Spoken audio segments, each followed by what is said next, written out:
अस्सलाम वालेकुम। हमतन गोश में खुश आमदीद। तमाम नए आने वाले दोस्तों से गुजारिश है कि हमारे चैनल हमतन गोश को लाइक, शेयर और सब्सक्राइब करें और साथ ही बेल आइकन को प्रेस कर दें ताकि हर नई आने वाली वीडियो का नोटिफिकेशन आपको बर वक्त मिल सके। और कमेंट बॉक्स में अपनी कीमती आरा से ज़रूर आगाह कीजिएगा। शुक्रिया।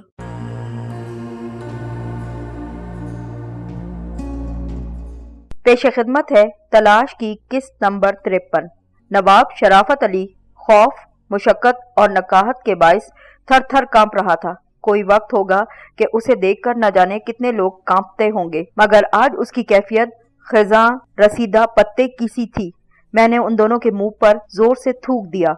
हशमत खान ने मुझे हंसता देखकर घूंसा रसीद करने की कोशिश की, लेकिन मैंने एक ही बाजू से उसे पथरीली जमीन पर पटक दिया। फिर मैंने उन्हें एक पांव की ठोकरों पर रख लिया। मेरे मजबूत जूते टूट चुके थे, लेकिन अब भी उनकी ठोकरें तकलीफ दे थी। वो तड़पने और बिलबिलाने लगे। शराफत अली को मैं कम अज कम ठोकरें रसीद कर रहा था कि वो कहीं जल्द ही ना मर जाए। कुछ ही देर में वो लहू में लुथड़े हुए गोश्त की गठरियां सी बनकर रह गए थे। इस दौरान वो तड़पते रहे, सिसकते रहे, माफिया मांगते रहे, मगर उनके अल्फाज मेरी समात के गुंबद से टकराकर लौटते रहे। आखिरकार उनमें चीखने चिल्लाने की भी सकत बाकी ना रही। वो अब सिर्फ हिचकियां और सिसकियां ले रहे थे। उनके वजूद गोया पिलपिले हो चुके थे और तशन्नुजी से अंदाज में झटके खाते थे। मैंने शराफत अली के खून में लुथड़े हुए सफ़ेद बालों को मुट्ठी में जकड़कर उनका चेहरा ऊपर किया और उस पर झुकते हुए कहा, मुझे पहचानने की कोशिश करो नवाब शराफत अली खान। मैं अजीज़ा खानम का बेटा हूँ। तुम्हें याद है ना अजीज़ा खानम कौन थी और तुमने उसके साथ क्या कुछ किया था? उसके खून आलूद चेहरे के उजलात फड़फड़ाए और उसने आंखें खोलने की कोशिश की, मगर खून उसकी आंखों में फिसल आया। मैं चाहता था वो कुछ बोले, कोई जवाब दे, मगर वो कुछ बोल भी नहीं सकता था। पीचन मेरे करीब आई। वो गोया मकसद समझते हुए बोली, तुम इन्हें किसी इबरत अंगेज तरीके से मारना चाहते हो ना? मैं सिर्फ असबात में सर हिलाकर रह गया। शिद्दत गैज़ो गज़ब से मेरे हलक से आवाज नहीं निकल पाती थी। चेहरे उन दोनों के लहूलुहान हो चुके थे, लेकिन खून दर हकीकत मुझ पर सवार था। जरा नीचे देखो, उसने पहाड़ी के नशेब में इशारा किया। मैंने झुककर गौर से देखा। नशेब में एक गदली नहर सी बहती नजर आ रही थी। पाट खासा चौड़ा नजर आता था। उसे छोटा मोटा दरिया भी कहा जा सकता था। पीचन बोली, इन्हें इसमें फेंक दो। डूब कर मरना कोई ऐसी इबरत अंगेज मौत तो नहीं है। मैंने तकरीबन घुटी घुटी आवाज में बड़ी मुश्किल से जवाब दिया, इनके डूब मरने की नौबत नहीं आएगी ना? पीचन बोली, इस नदी में मगरमच्छ पाए जाते हैं और तुम्हें मालूम है मगरमच्छ अपने शिकार को कैसे खाते हैं। शायद वो इन्हें निगल भी जाएं। मंसूर ने अचानक कहा। पीचन ने नफी में सर हिलाया। इंसान जितने बड़े शिकार को वो ना तो निगल पाते हैं और ना ही उसके दांत चबाने के काम आते हैं। वो इंसान को जबड़े में नोकीले दांतों की मदद से फंसाकर किसी दरख्त पर मारते हैं और उस वक्त तक मारते रहते हैं ना जब तक उनका जिस्म मलगोबा नहीं बन जाता। फिर वो इस मलगोबे को निगल लेते हैं ताकि उनका पेट भर जाए। मैंने तमानियत से सर हिलाया और दोनों बाप बेटों को घसीटकर नशेब में फेंक दिया। उनमें बोलने और हरकत करने की सकत बाकी ना थी, मगर उस वक्त उनकी चीखें फिजा में गूंज कर रह गईं। पानी में उनके गिरने का जोरदार छपाका सुनाई दे गया। मैंने झांक कर गौर से देखा।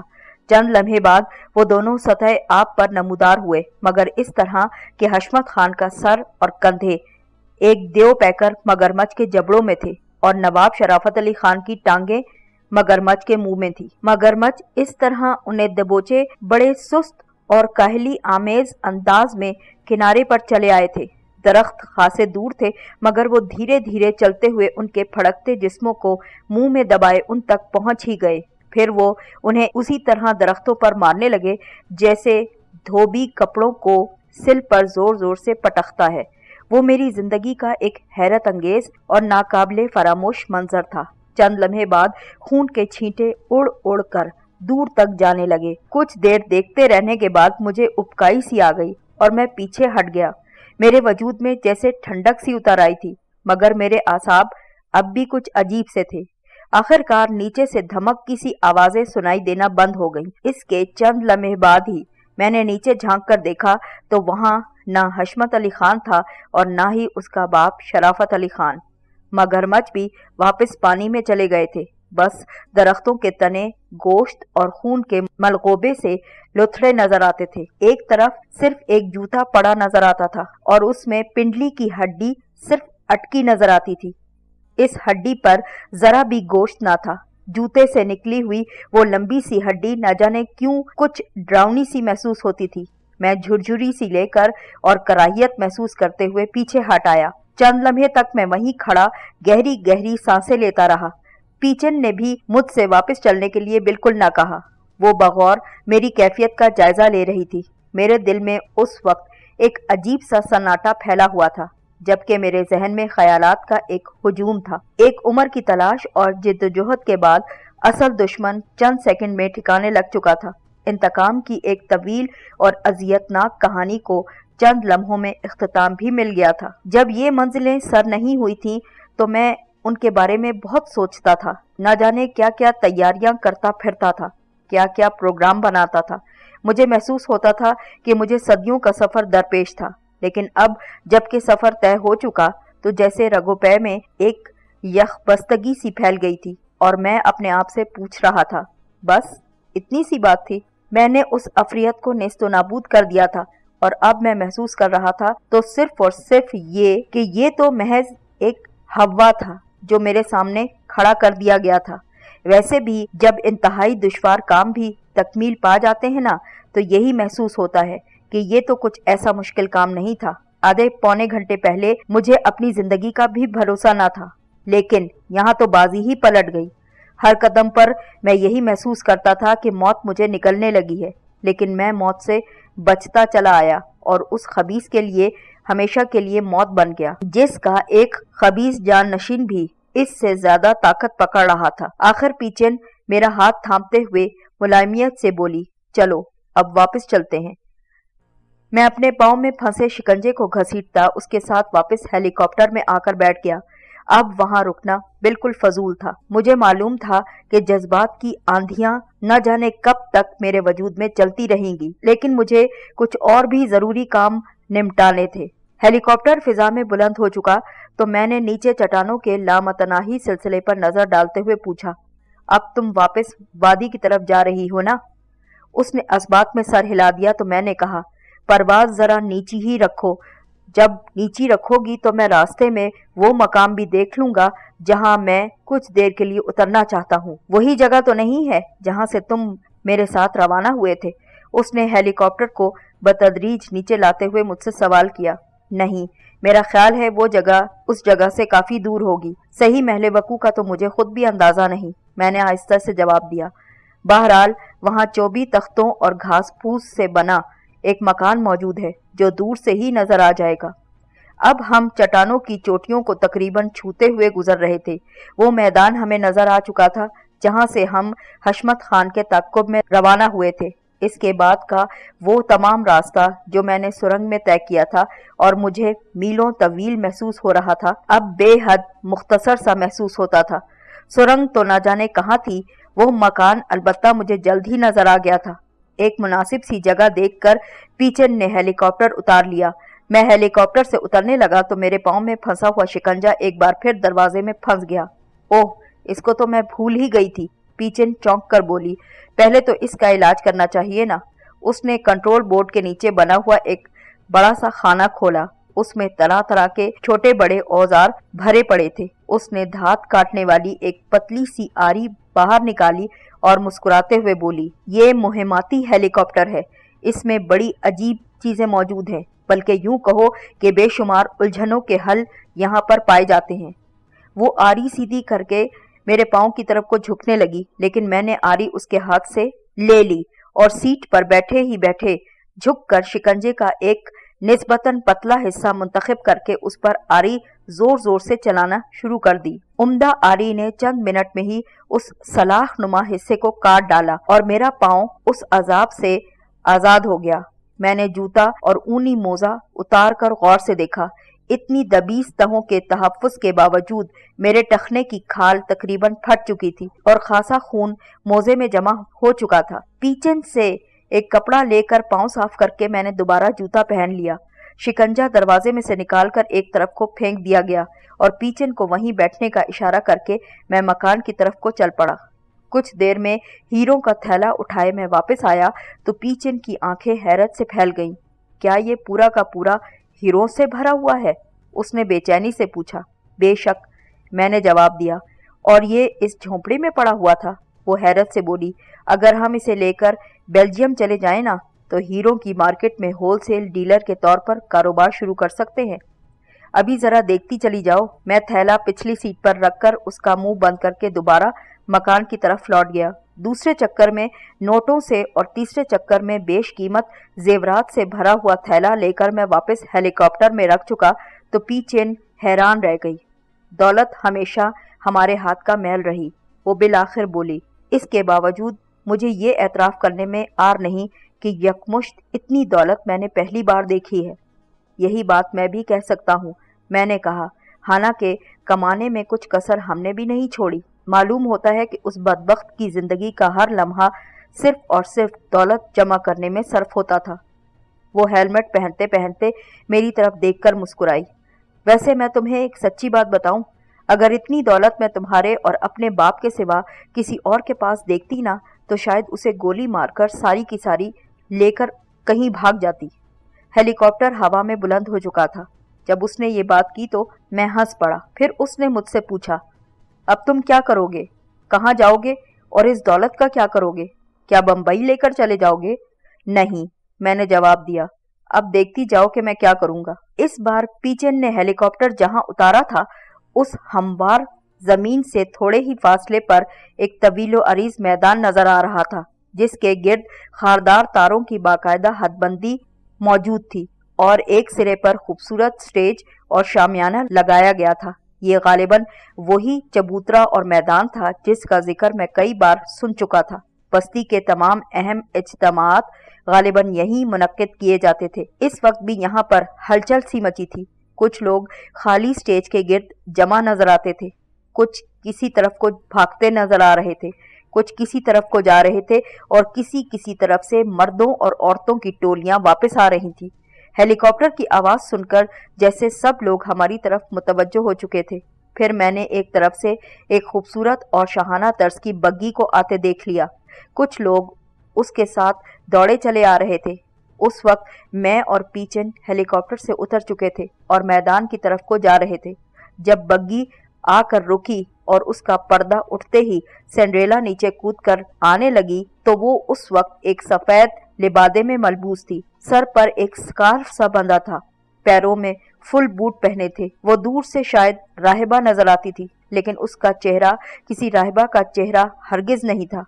उस चेहरे पर जिंदगी की आबोताब और हुस्न और दिलकशी का हाला दूर से ही देखा जा सकता था, जो सरासर रहबानियत की जिद थी। उस वक्त तो ये चेहरा कुछ और भी दमकता था, तमतमा रहा था, खुश था। उसने सहारा देकर बग्घी से जिसे उतारा वो कैटी थी। उसी लम्हे सिंड्रेला ने मुझे और पीचन को भी देख लिया और कैटी को वहीं छोड़कर तेजी से हमारी तरफ को लपकी। तुम कहाँ गायब हो गए थे? मैं तो 100 तरह के वसवसों में मुब्तला हो चुकी थी। मुझे अंदेशा हो चला था कि हशमत खान से मार्के में खुदा न खास्ता। उसने अपना जुमला अधूरा छोड़ दिया। मैं कुछ कहे बगैर तेजी से कैटी की तरफ को बढ़ा, जो बग्गी का सहारा लिए खड़ी थी। उस पर जितना तशद्दुद हो चुका था उसके बायस उसकी हालत तो अबतर थी, लेकिन अब मेरी तरफ देखते हुए उसके जख्मी चेहरे और थकी थकी सी आंखों में एक अजीब सी यासियत सिमट आई थी, जैसे उसे शिकवा हो कि मैं सिंड्रेला और पीचन जैसी हसीनाओं की मौजूदगी में उसे भूल कर रह गया। हालांकि ऐसी तो कोई बात न थी। उसने जहनी और जिस्मानी तौर पर इतनी तकलीफ उठाई थी कि उसकी आंखों में ये तासुर झलक आया था, वरना वो गिले शिकवे करने वाली औरत बिल्कुल न थी। मैंने उसे कंधों से थाम लिया, उसकी आंखों में झांका और सिर्फ इतना कह चुका कि कैटी, मैं हमेशा तुम्हारा शुक्रगुजार रहूंगा कि मेरी खातिर तुमने इतनी ज्यादा तकलीफ बर्दाश्त की। मुझे उस वक्त वो दुनिया की हसीन तरीन औरत मालूम हो रही थी। बस कुछ देर और बेआरामी बर्दाश्त कर लो कैटी, फिर हम यहाँ से हमेशा के लिए रवाना हो जाएंगे और मैं जल्द अज जल्द तुम्हारे आराम व आसाइश और इलाज का बंदोबस्त भी करवा दूंगा। तुम मेरी फिक्र बिल्कुल ना करो। उसने एक बार फिर मुस्कुराने की कोशिश की और मुझसे कदम मिलाकर चलने लगी। मैं इतनी बुरी हालत में नहीं हूँ जितनी मैं नजर आती हूँ। बला का हौसला था उसमें। अजीब सी लड़की थी। सिंड्रेला और पीचिन हमसे आन मिली। मैंने उनका तारुफ करवाने की ज़रूरत महसूस बिल्कुल न की और सिंड्रेला ने भी पीचिन के मुतल्लिक कुछ न पूछा। अब क्या प्रोग्राम है जनाब? पीचिन ने यूं पूछा जैसे उसे वापस जाने की बहुत ज़्यादा जल्दी हो। क्या तुम मेरे साथ वापस खटमंडू चलना पसंद करोगे? हाँ, मैंने जवाब दिया, लेकिन ज़रा ठहर कर। तुम्हें बहुत दिन यहाँ ठहरना पड़ेगा, सिंड्रेला जल्दी से बोली। मैं बस्ती वालों से खिताब करते वक्त तुम्हारा तफसीली जिक्र कर चुकी हूँ। तुम्हें अपना और इस बस्ती का निजात दहिंदा करार भी दे चुकी हूँ। अभी तो तुम्हें बस्ती वालों से खिताब भी करना पड़ेगा। मुझे बख्श दो सिंड्रेला, प्लीज। मैंने जल्दी से उसके सामने हाथ जोड़ दिए। तकरीर वगैरह मेरे बस की बात बिल्कुल नहीं। मुस्तकबिल में भी मेरा लीडर बनने का कोई इरादा बिल्कुल नहीं। इसलिए तुम्हें बस्ती वालों से जो कुछ कहना है ना, खुद ही कहती रहो। वैसे भी मुझे उनकी जबान नहीं आती और अंग्रेजी सबको नहीं आती, फिर मैं क्या बोलूँगा? तुम्हारी तकरीर का तर्जुमा साथ साथ सुनवाया जाएगा जनाब, सिंड्रेला ने दबंग अंदाज में कहा। मैं इसके बावजूद भी तैयार नहीं। मैंने दोबारा हाथ जोड़ते हुए उससे इल्तिजा की। अलबत्ता बस्ती वालों की एक अमानत मेरे पास है। मैं चाहता हूँ कि वो तुम बस्ती वालों में फर्दन फर्दन खुद तकसीम कर दो। ये सब तुम्हारे अकीदतमंद तो हैं, लेकिन यूं वो हमेशा के लिए तुम्हारे बेदाम गुलाम बनकर रह जाएंगे, क्योंकि मैं जहाँ तक समझ पाया हूँ ना, दुनिया के बेशतर इंसानों की तरह उनका मसला भी एक माशी मसला है। हम उस वक्त मैदान से कदरे फासले पर एक छप्पर के नीचे कदरे कम रोशनी में खड़े थे।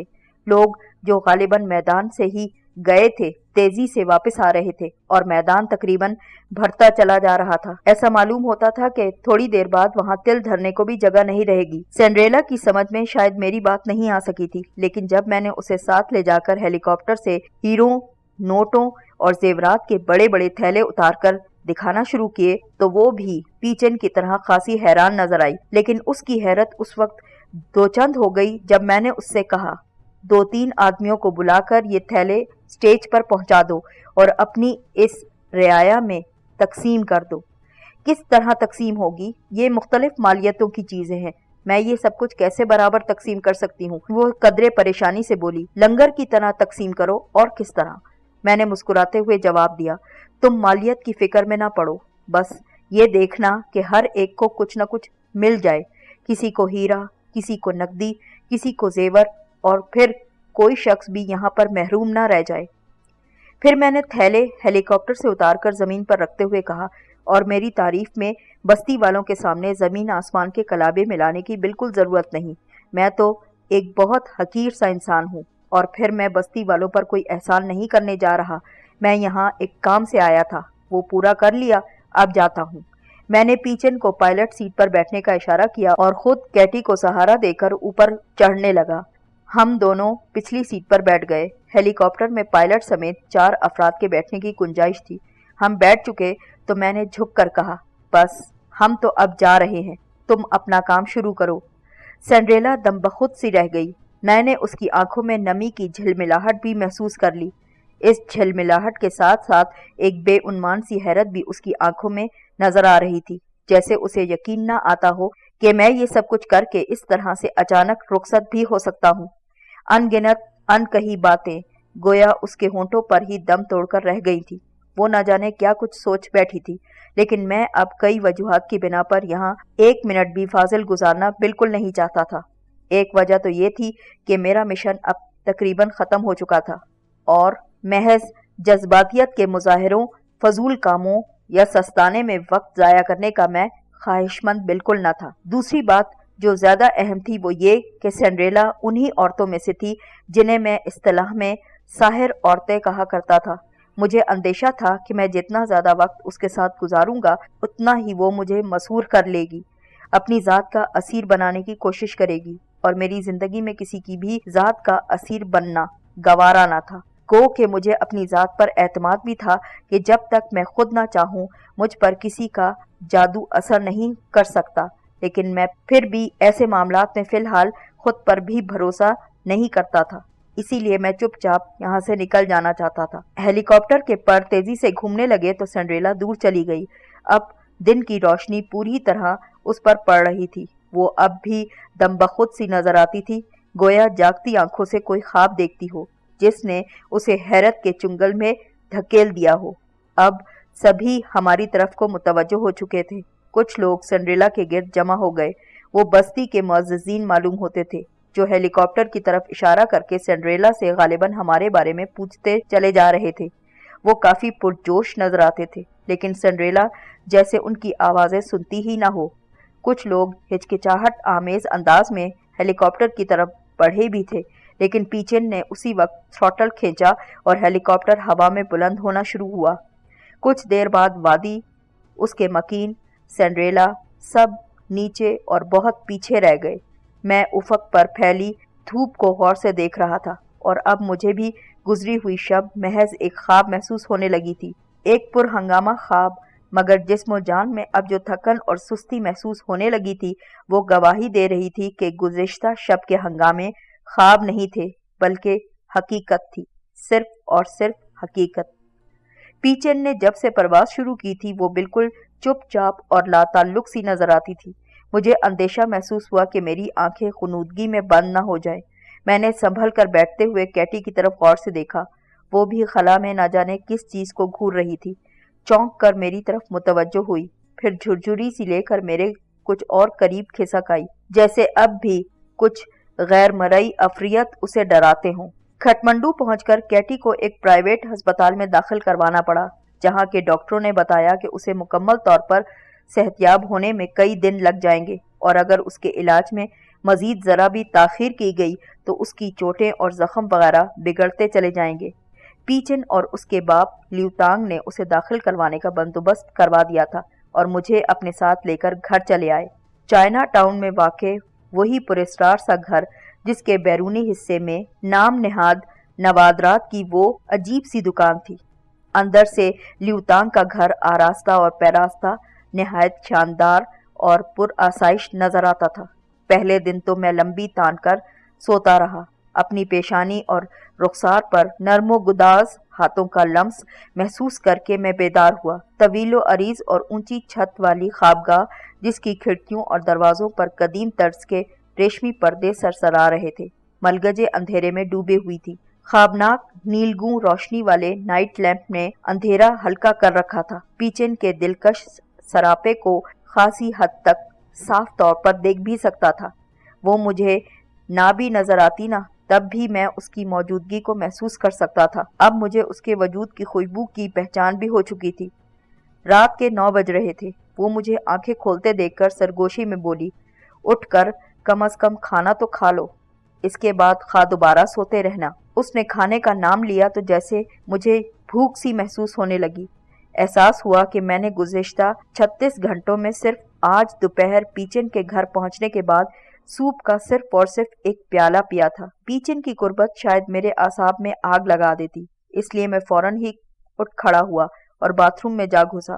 کچھ دیر بعد میں نہا دھو کر کھانے کی میز پر جا پہنچا تو وہاں پیچن اور اس کے باپ لیوتانگ کے علاوہ ایک نوجوان بھی موجود تھا۔ اس کی عمر غالباً 19-20 سال سے زیادہ نہ تھی، لیکن اس کا جسم ایک سانڈ کی طرح مضبوط اور پھیلا پھیلا نظر آتا تھا۔ قد اس کا چھوٹا ہی تھا، اس لیے جسم کا پھیلاؤ کچھ زیادہ ہی نمایاں معلوم ہوتا تھا۔ اس کا چہرہ خاصا چوڑا، رنگت سرخ اور ناک عام چینی لوگوں کی طرح چپٹی تھی، لیکن اس کی آنکھیں عام چینی لوگوں کی طرح زردی مائل یا دھندلائی ہوئی بالکل نہ تھیں، بلکہ شعلوں کی طرح دہکتی نظر آتی تھی اور ان سے خونخواری عیاں تھی۔ ایسا معلوم ہوتا تھا کہ وہ ہر وقت ہی بیٹھا کسی نہ کسی بات پر خار کھاتا رہتا ہے۔ حتیٰ کہ اس نے میری آہٹ سن کر میری طرف بھی دیکھا، اور جب دیکھا تو ایسے انداز میں جیسے میں نے اس کا کچھ چرا لیا ہو۔ پیچن تو جیسے ماحول سے لا تعلق بنی سر جھکائے بیٹھی رہی۔ البتہ لیوتانگ نے اس نوجوان سے میرا تعارف کروایا۔ اس کا نام لی ین تھا، اور یہ سن کر مجھے نہ جانے کیوں کچھ حیرت سی ہوئی کہ وہ پیچن کا منگیتر تھا۔ اس نے میز کے دوسری طرف سے مسافے کے لیے میری طرف کو ہاتھ بڑھایا۔ اس کا ہاتھ بیلچے کی طرح مضبوط محسوس ہو رہا تھا۔ میرے تعارف کے جواب میں اس نے ایک لفظ بھی بالکل نہ کہا۔ میں بھی خاموشی سے اس کے مد مقابل بیٹھ چکا تھا۔ لیوتانگ نے بتایا کہ لی ین اسی گھر میں اوپر کی منزل میں رہتا ہے۔ کھانا یوں خاموشی سے کھایا گیا جیسے کوئی تعزیتی اجلاس منعقد ہوا ہو، اور میرے خیال میں یہ لیجن کی موجودگی کا اثر تھا۔ مجھے کچھ بدمزگی سی محسوس ہوئی اور میں کھانے سے فارغ ہوتے ہی دوبارہ اپنی خوابگاہ میں آ کر لیٹ گیا۔